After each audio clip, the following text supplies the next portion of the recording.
We have a series question. Now, these types, you can make some observations here. The first term, 7 into 11 that you can write it as 9 minus 2 into 9 plus 2. And then second term, you can write as 13 minus 2 into 13 plus 2. But in that case, you'll be dealing with one part which will be something related to 9 square, 13 square, 17 square, that summation. The minus 2 square in each of the cases will not be a problem. I'm just applying a plus b into a minus b.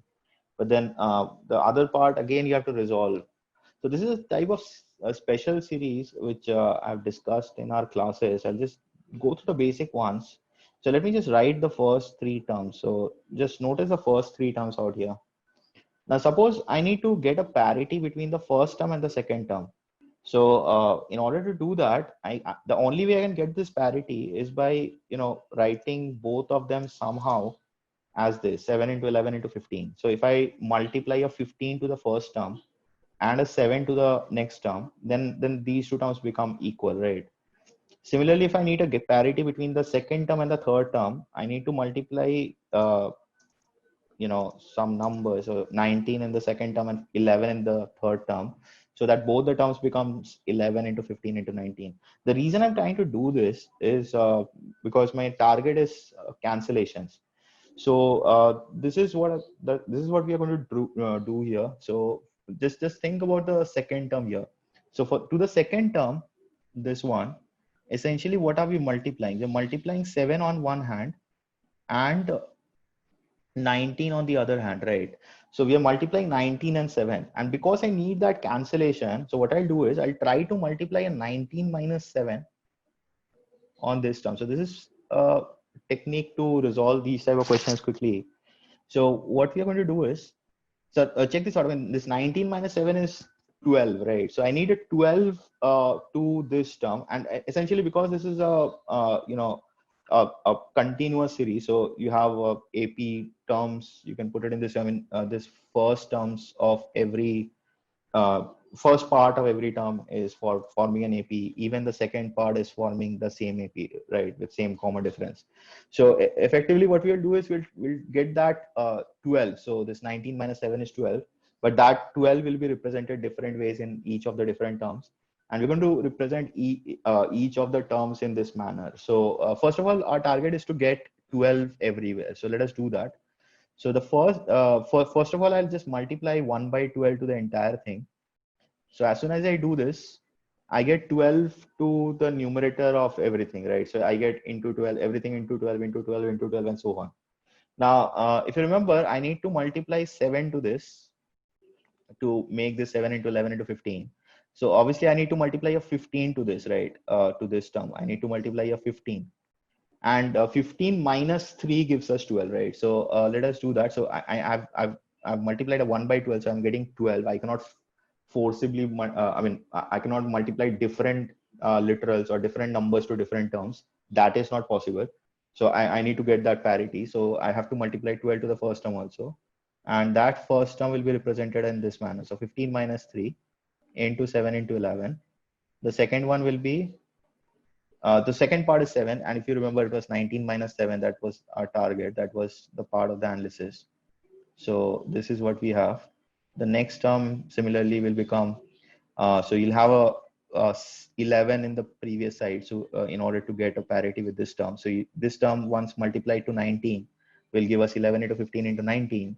In order to make the same, I need to multiply 11 to it, and 23 minus 11 is 12, right? So I think by now you should see the pattern.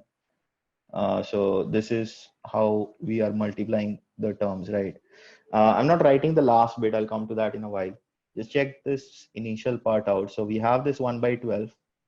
The first term becomes something like this: 7 into 11 into 15 minus 3 into 7 into 11. So this is the first term. The second term becomes 11 into 15 into 19 minus 7 into 11 into 15. We don't need to go any further.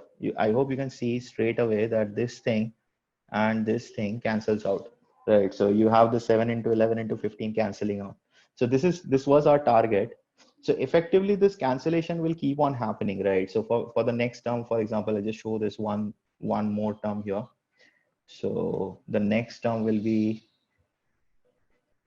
15 into 19 into 23 minus 11 into 15 into 19. So this thing will go on. And let me write the last term. Now, I can directly write this if you observe the patterns here, how this is happening. So this 15 into 19 is translating to these two parts, right?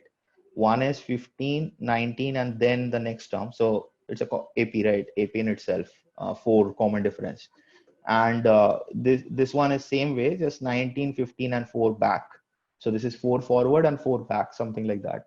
So in this case, 95, 99, you should have something like 95 into 99 into 103 and minus something. I'm not writing that something. You'll understand why. Let's check this out now. So what are the things that are canceling out? So 11 into 15 into 19 will cancel out from here. Similarly, this 15 into 19 into 23 should cancel out from the next term. So everything cancels out, right? Now, if you observe that the first term's second part is remaining, right? So this 3 into 7 into 11 doesn't cancel out. It's in negative. So let me highlight the sign as well. So that stays with the negative sign. So that remains, right? So similarly, by symmetry, we can directly say that the last term's first part should not get cancelled, right? Everything else should cancel out. So if we finalize everything out here, so we'll have this 95 into 99 into 103 remaining, and 3 into 7 into 11 in negative remaining, divided by 12. So this thing should give us our answer. Now, still it is not easy to calculate. It's a bit to do. So what I'm observing is we have different last digits, and in most of the cases, the last digits are odd except for this 0, right? So that's a good thing. We can actually check this out. So what I'm going to do is I'm going to focus on the last digit. So the first part here will definitely have a last digit of 5, right? Because it's a multiple of 5 and everything is odd here. So it cannot end with a 0. So the first part is definitely going to have a last digit of 5, right? So I'm just putting it in quotes, the last digit. Similarly, the second part, so 3 into 7 will end with a 1, and then you multiply 11, so that will in total end with a 1. So the second part has a last digit of 1. When we subtract, obviously the first part is bigger than the second part, so we'll have a positive result. Even the options justify that. And the question also justifies we're adding all positive numbers. How can we have a negative result? So 5 minus 1 will effectively definitely end with a 4, right?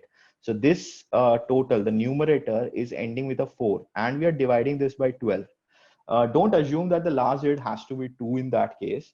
There are a couple of possibilities. So best way is to always, I mean, because we are testing through the options and the last digit is what our focus is, just test the options, just reverse it out. So 12 into which of these can have a last digit of 4.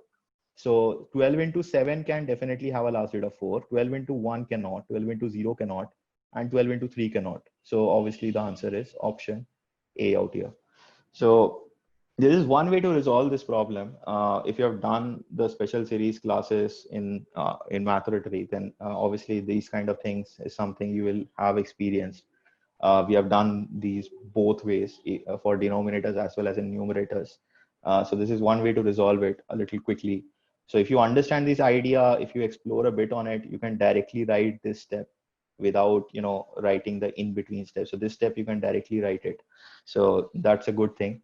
So I would say, I mean, if you don't have this idea, this will actually take some time, because if you take the other route, so as I was saying earlier, so if you take the root of 13 square minus 2 square plus, so first one will be 9 square minus 2 square, by the way, sorry. So plus 13 square minus 2 square and so on. This minus 2 square in each of the terms will be okay. That's fine. You just figure out the number of terms, then it's figured out. But the 9 square, 13 square, 17 square, it's again something to do. So that would be a little more calculative in nature rather than this one.